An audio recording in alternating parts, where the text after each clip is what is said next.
अस्सलाम वालेकुम, welcome back to मेरा किचन कॉर्नर के साथ। उम्मीद है कि आप सब ठीक होंगे। शुक्र अल्हम्दुलिल्लाह मैं भी बिल्कुल ठीक हूँ। तो आज मेरे किचन कॉर्नर में बनने वाला है रोस्ट, जिसे हम दम पुख्त हांडी भी बोलते हैं। बहुत ही शानदार और लजीज किस्म का गोश्त बनता है। बड़े छोटे बुज़ुर्गों सबकी फेवरेट डिश होती है ये। अगर खाएं तो रोटी के बगैर, चावलों के बगैर भी इसको बड़ा इंजॉय हम कर सकते हैं। तो कश्मीरियों की और खैबर पख्तूनख्वा की तो ये सकाफ़ती हांडी है, जहाँ वहाँ पे बहुत बनती है। बिल्कुल साबुत मसालों से, खड़े मसालों से ये हांडी बनती है और हांडी में पकाते हैं, मिट्टी की हांडी में। यहाँ पे मैंने ले लिया है, गोश्त ले लिया है 1.5 kg के करीब गोश्त है। इसके ऊपर चर्बी कम है। अगर आपको चर्बी वाला गोश्त मिले तो बहुत अच्छी बात है, क्योंकि उसी की चर्बी मेल्ट होके उसी का वो सूप बन जाएगा, शोरबा बन जाएगा, और उसी चर्बी में वो पकेगा। ऑयल की और देसी घी की या किसी भी घी की ज़रूरत नहीं रहेगी। गोश्त को अच्छी तरह धो के मैंने बिल्कुल खुशक कर लिया है। खुशक करने से इसका ये है कि गोश्त की स्मेल बिल्कुल निकल जाती है, ब्लड पार्टिकल निकल जाते हैं।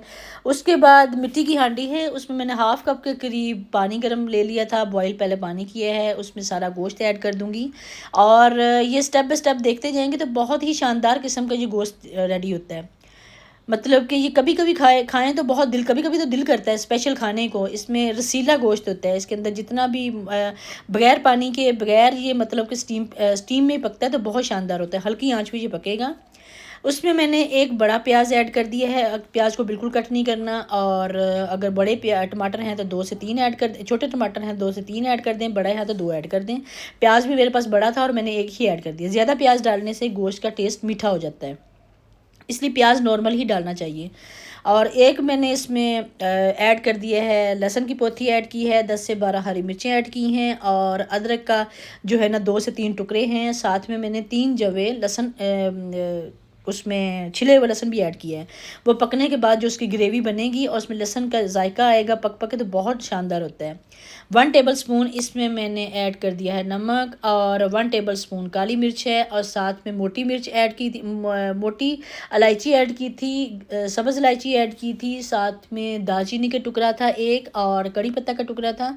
साथ में 1/2 टीस्पून के करीब इसमें मैंने ऐड किया था वो साबुत धनिया, और 3 से 4 टेबल स्पून इसमें कुकिंग ऑयल के ऐड कर रही हूँ। वो चर्बी की बात वही आ गई है ना, कि अगर इसमें चर्बी होगी तो कुकिंग ऑयल डालने की कोई भी ज़रूरत नहीं रहेगी। ठीक है। और अगर स्पेशल लेने जाए रोस्ट के लिए तो फिर चर्बी वाला गोश्त लें। अगर नहीं चर्बी वाला गोश्त, अलहदा चर्बी का टुकड़ा थोड़ा सा ले लें, साफ़ सुथरा सा, जो इसमें ऐड कर देंगे तो उसी चर्बी में पकेगा, बहुत शानदार बनेगा। अच्छा, ढक्कन मैंने ऊपर रख के उसको, अब ये जो लई बनानी है आटे की, ये इतनी हो, थिक हो कि बिल्कुल चिपक जाए, ना बहुत पतली हो और ना बहुत सख्त हो। सख्त होगी तो चिपकेगी नहीं, उसके अंदर से हवा निकलेगी, और पतली होगी तो मेल्ट होकर गिरती रहेगी। इसलिए आटा जैसे हम गूंथते हैं वैसा नॉर्मल सा आटा उस पर लई बना के उसको अच्छी तरह ढक्कन को कवर कर देना है। अच्छी तरह कवर करने का मकसद ये होता है कि इसके अंदर से स्टीम का एक, अगर छोटा सा भी सुराख हो गया ना कहीं से, तो स्टीम निकलेगी। स्टीम निकलेगी तो गोश्त नीचे लगेगा, पानी उसका भाप उड़ जाएगी, गोश्त नीचे लगेगा। नीचे लगा हुआ गोश्त का टेस्ट अपने रोस्ट का, इसके बिल्कुल टेस्ट बिल्कुल अपोजिट हो जाना है, बिल्कुल ख़राब हो जाना है लगने से।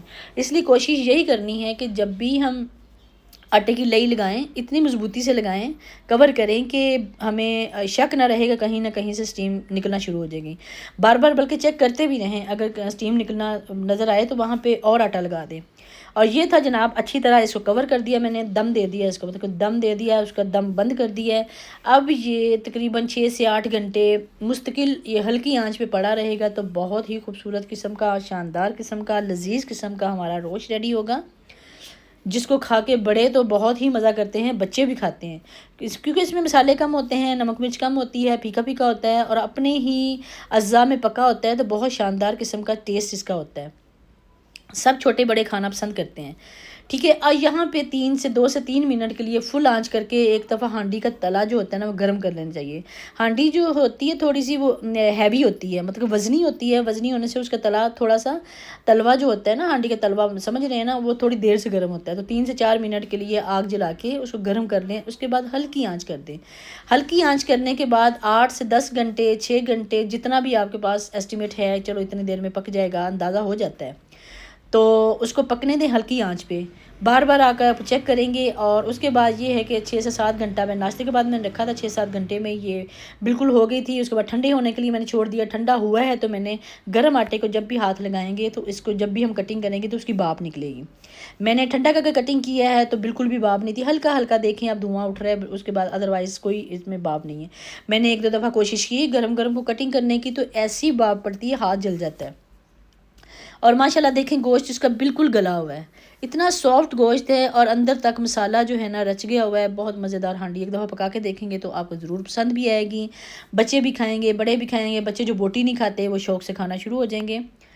तो अगर आपको मेरी रेसिपी अच्छी लगी है तो मेरे चैनल को सब्सक्राइब ज़रूर कीजिएगा। और आने वाली मज़ीद रेसिपी के लिए, ज़ाहिर है इंसान को जब खुशी होती है तो मज़ीद रेसिपी ऐड करता है। अगर अच्छी लगी है तो मेरे कमेंट में बताइएगा भी। बहुत ही आसान तरीके से ये बनने वाली है। मेरी सारी वीडियोस बहुत, अब मेरा कुकिंग जो स्किल्स हैं ना बहुत आसान तरीके से होती हैं। तो इसी के साथ आज की वीडियो को भी एंड करते हैं। इंशाल्लाह नेक्स्ट वीडियो में मिलेंगे, तब तक के लिए अल्लाह हाफिज़। आप बनाएं, इंजॉय करें और मेरे चैनल को सब्सक्राइब करें, लाइक करें और शेयर करें। शेयर करने से ये होता है कि जिस मेरी बहन को नहीं भी बनाना आता, जिन नहीं पता चलता, तो शेयर करेंगे तो वो रेसिपी दे के बनाएगी। अल्लाह हाफिज़।